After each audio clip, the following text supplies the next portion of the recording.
Breaking news, siswa MAN 1 Batu Raja dikabarkan hanyut di irigasi Komring BK5 Oku Timur.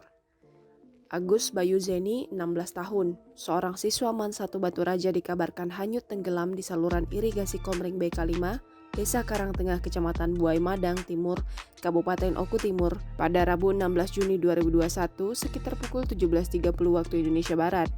Korban merupakan warga Desa Sumber Asri, Kecamatan Buai Madang Timur, Kabupaten Oku Timur. Kepala BPBD Oku Timur, Mas Agus Habibullah mengungkapkan, insiden tenggelamnya korban diawali ketika ia bersama dua rekannya sedang mandi di saluran irigasi tersebut. Lalu korban diduga tidak bisa berenang dan debit air yang sedang tinggi sehingga mengakibatkan korban hanyut terbawa arus. Senada dengan yang disampaikan Kepala BPBD Kapolsek Buai Madang Timur, Ibtu Alimin mengatakan, sampai saat ini pihaknya terus melakukan pencarian.